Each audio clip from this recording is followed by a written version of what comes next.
Oh, Eddie. Edinburgh. Eddie. That's I told you I kept another tech tree. That's this one. Yeah. Nice. It's for me. It's the other frontline cruiser at T8. It's maneuverable enough. It's got really good damage. The smokes when you really need to get away from a shitty situation or use of torpedoes. The only thing that's letting it down, it's probably the raw firepower in terms of torpedoes. I think that's why Minotaur. It's just boom, so strong. So for me, it's a really strong ship. It's somewhere between playable and competitive, because if you make one mistake with it, you're gonna regret it. But I think it's if you can make it work, then Mino will just be a blast. If you can't, think twice before going further down the line, because that's really for me the playbook for the Minotaur and the other. So it's a really solid boat, but you really have to know what you're doing with this one. Yeah, the Eddies, unfortunately, it's aged just a little bit. It's getting a little bit there where you're like, oh, it needs something. It needs a little bit of love. But Neptune, Minnow are absolutely fantastic and some of the best ships in the game, tier for tier on stuff. Yeah. So and I regret not getting the space camo for this one, because it's actually quite nice. It's really I nice. wish I could give you mine, because I don't have the Eddie on my own account, and I'm just like, I got it, and I'm like, crap. Yeah. Oh, copy pasta time, Black Eddie. Yeah, I actually bought it in the shipyard, this one, because I thought I could use it with BT, etc. But in the end, I never kind of managed to buy the historical camo for it. I don't know why. I mean, it's just a marginally better Edinburgh, and you can put BT on it. Would I now the Belfast 43 is in there? Would I put money on it? Absolutely not. So yeah. I'm putting it in Dear God Not Why, because they forgot to buff it when they buffed all the other AP pens a while back. So this actually has worse pen than Edinburgh. You can use a regular command, or you can actually use a legendary commander or whatever commander you want on it. But to me, you said it's best. Belfast 43 exists. It does everything it wants but better. So yeah. I think it's one less torp with the Belfast 43. Enterprise, boom, right up there. Yeah, Enterprise. Something funny with this one, I'm going to publish a video on it soon. I still have to make it, because it has a very, very interesting bug. But concretely, I was testing it, and I was testing the new legendary commander, Dick Best, Richard D. Best, and I when I test CVs, accuracy bombs, damage, etc., I just take a stock ship, no equipment, nothing on them, and I press the play battle button instead of playing the training room. So I ended up in a battle with nothing but but the CV. I still managed to ace it 80, 90k, something like that. It's just so strong. It's ridiculously strong. Honestly, if people are complaining a lot about the dive bombers of the Midway, but this one, it's really the toxic one in terms of dive bombers. It's super fucking annoying, and they can hit destroyers absolutely no problem. So this one, it was kind of my main criticism of the spotting nerf, which I agree with it, that there's no doubt it was needed, making a lot of ships completely enjoyable now, like the next one, for example. But concretely, the CVs that benefit the most from it are the CVs with 2 fighter squadrons. Yeah, and that's probably the CV that the least needed that kind of improvement. Yeah, Enterprise is this thing, solid. It's just I think it's a very annoying ship. Yeah, you can deplane it indeed. If you're not careful, you can get deplaned, but honestly, all the rest is just top tier. So yeah, exactly. And I don't play but we'll that. talk about it soon. Yep. Fen Yang. Alors, at first I thought that it's a cheap, it's not a cheap, it's a Akizuki that kind of trades its torp reload for AA, which is kind of a bad trade for me. And then I found out that the Pan-Asian line, they have a commander which gives you an extra smoke.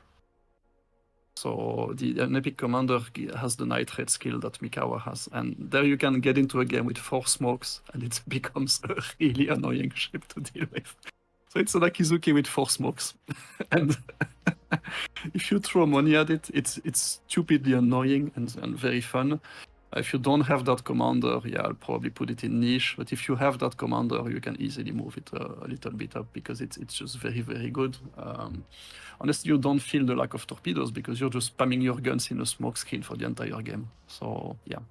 And It's to remind everyone, actually, Fen Yang has one of the best accuracies in the game too. Like it is a laser beam, though the arcs are really weird, so you got to learn them. But once you do, you're putting warheads on foreheads. You're definitely like having some good times.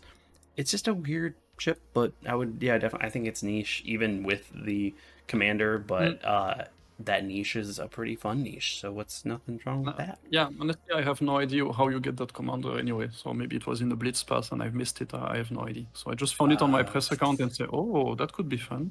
What was it? It would be one of them was in the Black Carbon, or no, that was Calca. Never mind. Oh fuck yeah, we'll talk about the Black Carbon we'll soon. figure it out. Yeah. No, Philandre. This is the one ship that we were basically saying, hey, that's a standard, solid battleship.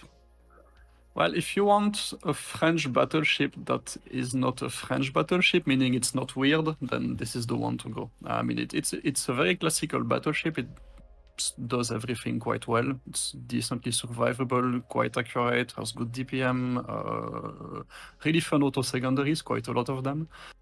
And yeah, I mean, it's a solid ship. It's a good ship. Would I spend money on it? Honestly, if I'm willing to play a traditional battleship, I'd rather be in a Roma than in this thing. But honestly, there is another French battleship which would probably be getting my money. But all in all, it's not a bad thing. I mean, it's quite nice. It's just would I pay for it? Not really, to be honest. Yeah, I would pay for Champagne and Ritchie, but not this one. Yeah, I didn't pick up Philandre when it was on sale, and that mostly because it came with that weird camo that I don't like. I know you have the aversion to the special camos, but I'm like the Philandre is like weird castle-y camo. I'm like, no, not for me. I like the special camos. I have no problem with that. But I don't like the special weird Warhammer ships, whatever. I mean, I think it's taking us down the Annihilator, Smasher, Dracula Road that Tanks Blitz chose to ruin Tier 7. So I don't want to encourage that kind of stupid things. So. Oh yeah, but Philandre, one day we'll end up with a skill that creates a black hole and then swallows everything and whatever. So yeah. No. Let's not do that. Let's not get crazy. But you did mention Philandre has. Forget everything I said. So yeah. But I think you nailed the Philandre really well. It has oddly good auto secondaries, so don't get close to this thing. It will rip you apart. It is not something you're expecting. It took the French secondaries are oddly good to the max, and this thing can brawl at 4. I think it's like 4.2 or something like that. It's really close range, but it is hilariously strong on that one. Yeah, talking about another one. Gascan. Gascogne, put it in playable. It's typically the ship you hate the first time you play it, and then once you get a bit more experience, you come back to it and you start liking it. But honestly, it needs a bit of love. And I think they buffed the French battleships not so long ago, but they gave them a better fire chance. Yep, I have no idea why they did that. I have no idea why they did that. I don't remember firing HE with that thing at anything to set it on fire. So yeah, it's not bad. It's free, but it's typically the kind of. It shouldn't be your first line. That's very clear. Yeah. No, it should not be. You are going to push too fast because they are very fast battleships, and you're going to get in trouble way too early, and you're not going to know how to map position. So it is a good way to learn map positioning, but I would say actually a cruiser or a DD would be a better way to learn, and then you go back to these. But I think you're right. It's like you revisit the Gascan, and you're like, okay, this actually isn't too bad. But the first time you go through it, it's a little bit of a learning curve. But the Roma treatment on the Black Gascan. Yeah. We'll put it in competitive, Honestly, I could see myself spending money on this one. I haven't done it, but I think it's beautiful with the camo as well. And indeed, it gets the Roma treatment. So yeah. Still not as good as a Roma, but it's not bad. And it's actually pretty nice, yeah. It's a great battleship to follow up a nice patrol with your cruisers, DDs. It's great to flank with because you just add that extra firepower that is phenomenal for a flank. It's not a traditional sniping battleship though. Don't Yeah, think yeah, about yeah, it. yeah. Gustav Good stuff. Where to put that almost won thing? the battle to the bottom. It's going Yeah, dark. I'm going to. Yeah, I managed to kill my first enemy ships with torpedoes with that thing today. Nice. Yeah, Nice. it's so bad. It's so bad. It's such a bad ship. Oh But no. you can make it work and you can get good results with it, but you really have to try hard and essentially, yeah. You're I not mean, I keeping. don't know why they gave him such awful torpedoes, to be honest, to begin with. I mean, even for a mine layer, it's still an awful mine layer. So yeah. Yeah, but keep it going. The Felix and the Elbing are worth it, but Yeah. yeah, Just swallow this one, swallow your pride with this one, and the rest is you'll be good. You Elbing is just fantastic. It should get its own stupid different category as well. So. Actually, quick question because I wanted to ask you: Elbing leg mod or no leg mod? For me, no leg mod. No leg mod. Okay, I'm trying to get Yeah. everyone's opinions on it Yeah. because I'm leg mod fan, but I still see Yeah. like your side. Yeah, so Hindenburg leg mod, Elbing no leg mod. gotcha. Harlem. I haven't played it yet. I still have to grind that line now that I have the Reuter, so it's probably going to be one of the next ones. Oh yeah. Your What call. do you? So okay, so I'm ranking it. It's just it's getting here. I'm getting a little bit here, That's good. but I'll give you a little bit of benefit of the doubt. It does still kind of work. Though I will admit I completely forgot the Black Harlem exist. But I don't think we need to worry about that one because that is a dear God why because Yeah. there's no point. Yeah. I mean, you know, when you have the DZP, you don't really have to spend money on another. Yeah. Well, so yeah. Why would you spend money on it? Why would you gamble for it? Because yeah, you have to gamble for tier rates now. Yeah. Hampshire. Hampshire. Where would I put that thing? It's I'm not a fan of. I mean, it can work, but I mean, again, it gets the Belfast 43 treatment. I'm afraid. Yeah. Yeah. I mean, yeah, it's not bad per se, but again, why would you pay money for it? I don't get it. So also my biggest problem is this thing is so massive for what it offers, and it has the eddy effect where it doesn't have the torpedoes to really like have the damage output it, and it's supposed to make up for the guns, but the guns are decent, but it's a very weird ship. It's a very weird ship, and I just can't suggest it. Yeah. It's a very weird ship. It was in the Blitz pass of something. Maybe. Yeah, because I haven't seen it on offer for some time. So yeah. Might have been. No, honestly, it makes sense. What I remember, yeah, what really killed it for me was the speed on that thing. Anything can run away from you, absolutely. It doesn't even reach 30 knots. So if you see the CV says, wait, I'm going to turn around while you're still pinging me with your AP, and I'm going to say, hello. Yeah, no, don't get the Hampshire. Yeah. Just get the Belfast 43, or even, God forbid, the Black Eddy. But Harbin, this ship got nerfed so hard because it was nerfing the Atlantico.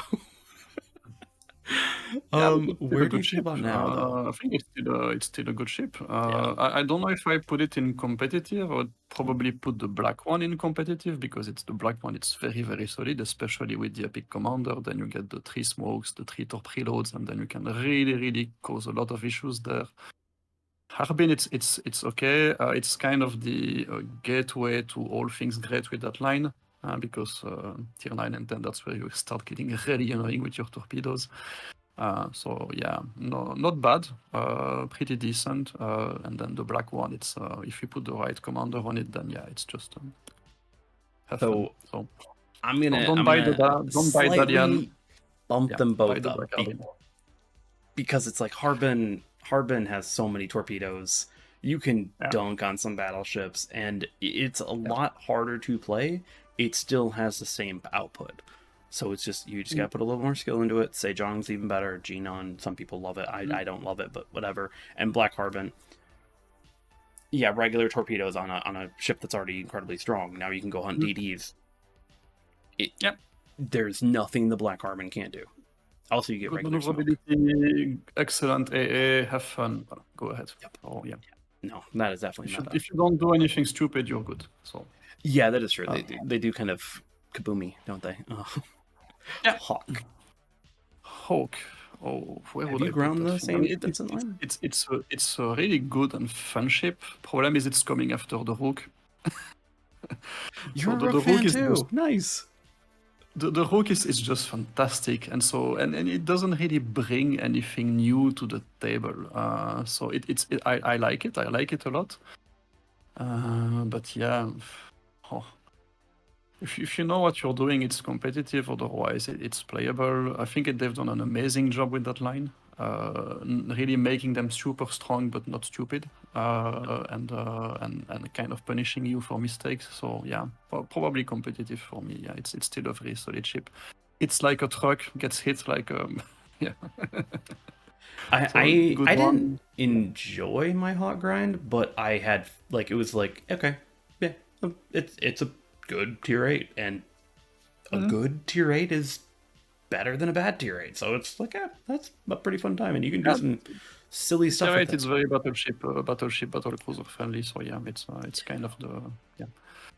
Alors, next one, Hornet. Yeah, put it next to the Enterprise. So it's the what I like about it, it doesn't get a lot of love.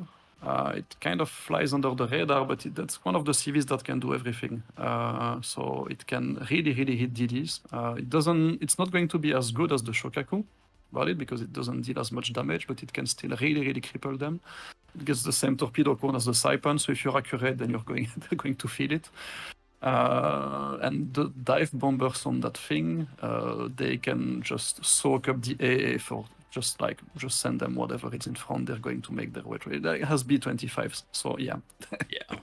So it's the only thing that's tricky to manage with it. It's kind of the difference in reload between the dive bombers and the torpedo bombers. So if you manage to keep them in sync, if you're patient enough, then yeah, that thing can actually excel where Shokaku struggles a bit.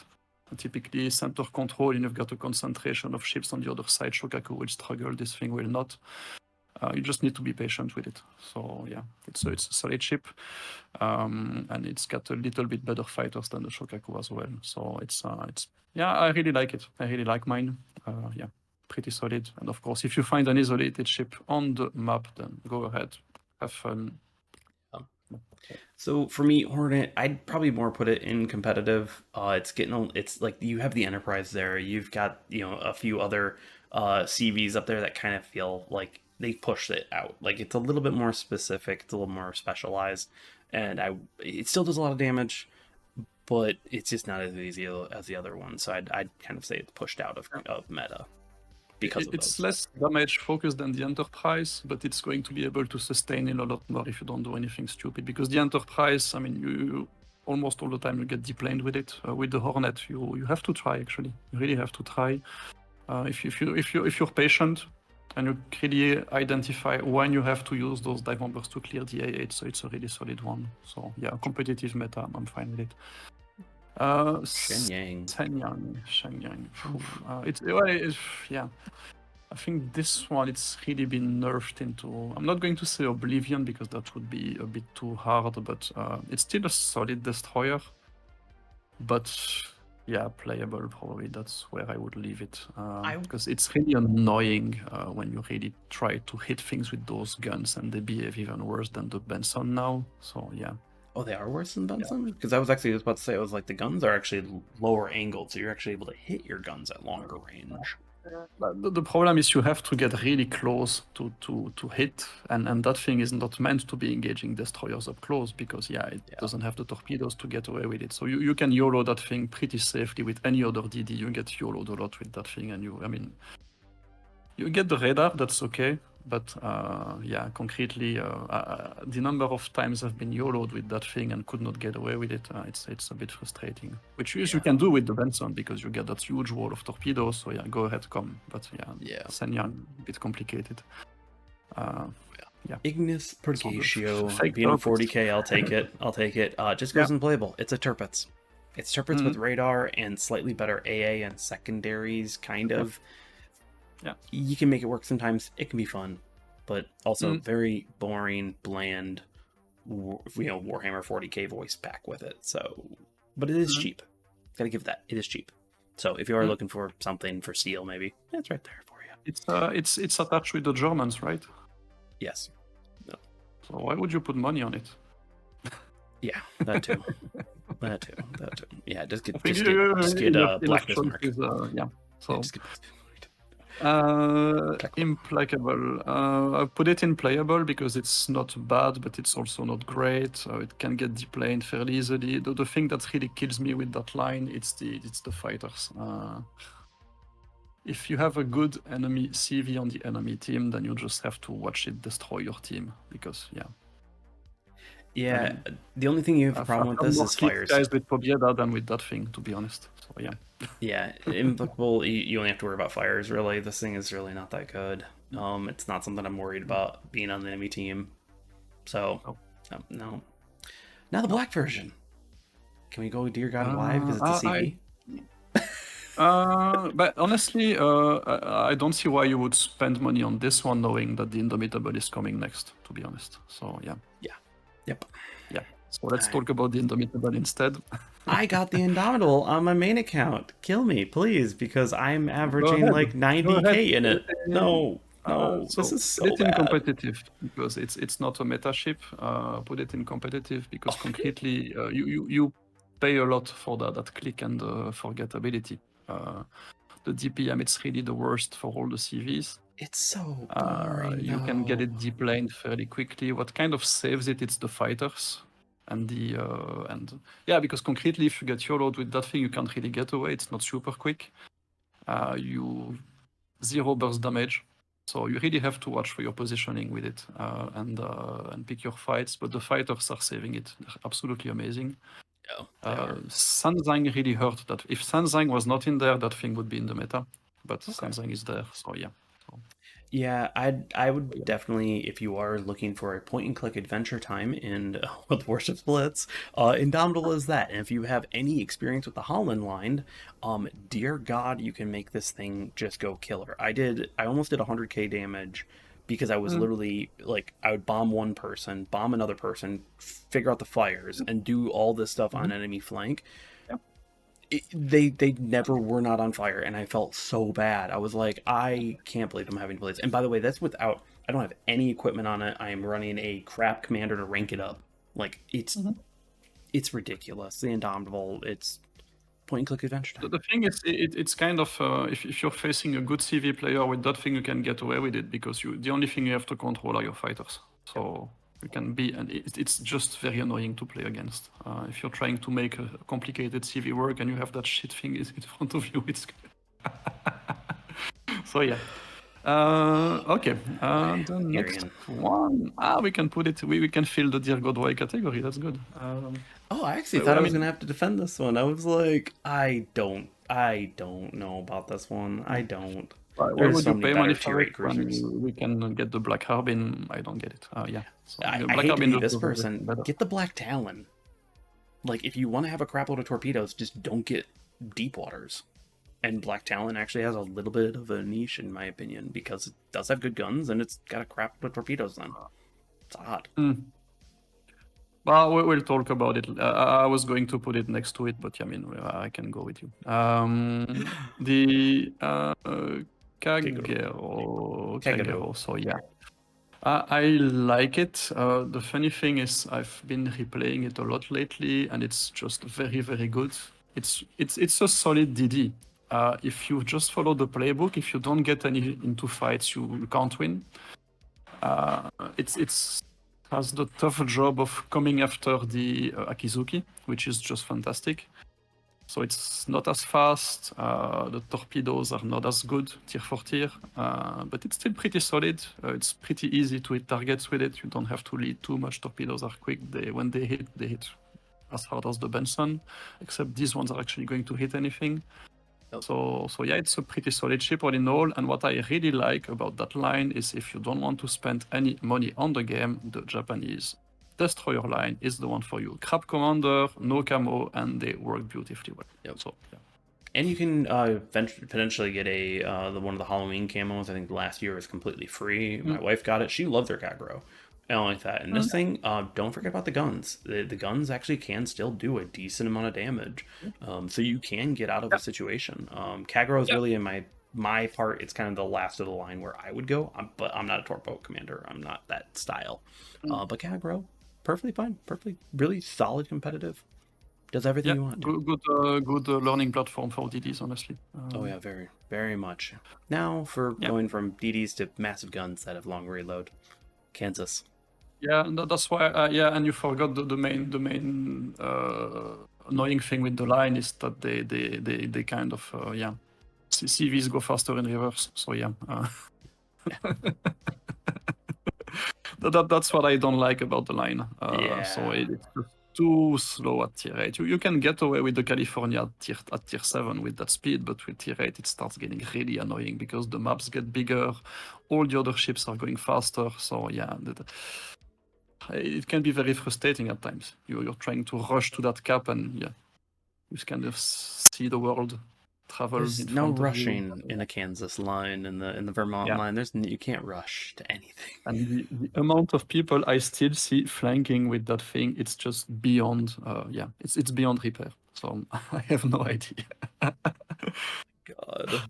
Yeah, it's got a lot of power, but unfortunately, because of that power, if you miss, it's brutal. And a lot of people like to think they're tanky. They're not. Just follow the BSS's, Bowser and Superstructure. You'll eat them away. It's no big deal. Just also count their time down or timer like that whenever they fire. Just turn right before they fire. Yeah, because they don't. Yeah, they're kind of predictable, unlike the rest of the line, which rapidly load. These ones are very predictable. So like 30 seconds. Okay, 1, 2, 3, boom. Yeah. Yep. And the black one, I mean it trades the precise aim for a scout plane, right? Scout plane and rapid reload. So you get 2 off within one scout plane, and that can be. It's borderline almost niche in my opinion, but it can be deadly early on in the game. Because that way you really get some long-range accurate shots on people that aren't expecting them. I think the scout plane works a lot better on battleships than on cruisers. So yeah. Yeah, Black Kansas also is typically out in the shipyard, so basically almost free. So it's not a bad pickup, in my opinion. Yeah. Kid, let's not start any jokes. I don't need the FBI breaking down my door. So that's the Fletcher that loses a torpedo tube, right? Mm-hmm. That's a very strange idea. Why would you do that? I don't know. I still don't understand. Yeah. I thought that it would get better accuracy, but it doesn't, unfortunately. So just buy the Black Benson and you'll have a trainer, and then you'll be happy. So yeah. Yeah, exactly. Why the Kid and the USS Black were so bad. I don't get why. Like, come on, Wargaming, come on. Yeah. The Key.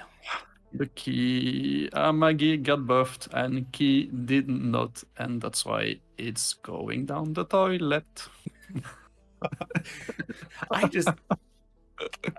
can't disagree with that one. I was gonna put it in playable. It's just it's still an Amagi class. It can still do a lot, and it does have long range torpedoes. But you're rarely hitting those torpedoes. You're rare. It's not. Yeah, it's not. I mean, the meta. If you like that kind of playstyle where you have to turn around to work and use your torpedoes, just play the heavy cruisers for God's sake. So yeah. Right. Fantastic. The first fantastic ship of this line. Yep, Fantastic. Yeah, one of my favorites. Oh, it's super, super fun. Yeah, it put it in the same stupidly fun but not competitive category as the Akizuki and the others. Yeah, because concretely, if you get into a cap with that thing, you just get destroyed. So sometimes you're flanking and you see your entire team losing the battle because then you cannot do anything about it. And others time it just works fantastically well. And I think the replay I picked for my review of the French battleship line, I really went complete circular on the enemy team, annoying them one by one, calling them with me. I mean, it's just completely. It's super, super fun, but you have to accept that there are battles that you simply cannot win with it. So I highly recommend it for fun, but not for win rate or anything. Yeah. Yeah, but you're gonna leave that battle with 60 to 80k. Like, it does some decent damage. That's why I'm gonna move it up into competitive. It's the first part that's actually good because the tier 7, Yeah. Dear Lord, was bad. And this is where it starts getting good. Yeah. This is where you start to learn to flank hard and flank hard to win and such like that. It's Yeah. just sometimes you need your team to actually, kind of hold the cap for just a little bit. Just give me a little bit. I'll go get the carrier and then we'll be good. Yeah. Oh Yeah, man. I like it. I like it a lot. It's one of my favorite. It's one of the few tier 8s I kept. So the next one, the Lenin. You taught me Lenin last year. You taught me last year. Yeah.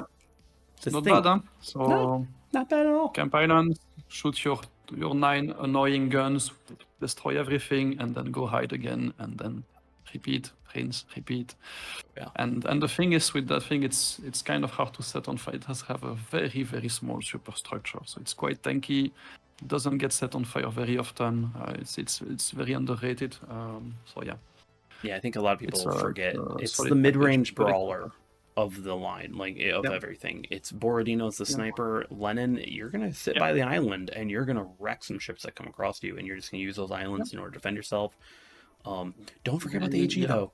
If you have a DD come at you, that HE it's not Borodino good, but it's more workable than people think. So yeah, the secondaries are excellent on it as well, and the range is good, the damage is good. So yeah, it's a very good package. Only issue is getting into those positions will usually, you will take some damage because it's not super agile or super fast. But once you get there, then good luck. Good luck against that thing. Yeah. Oh yeah, and Makarov makes it insanely hilarious. Terrible. Yeah. We just talked about the Fantasque. If you want to pay for a worse Fantasque, just go with Le Terrible, and you'll be happy. Yeah. Why did they give it sonar?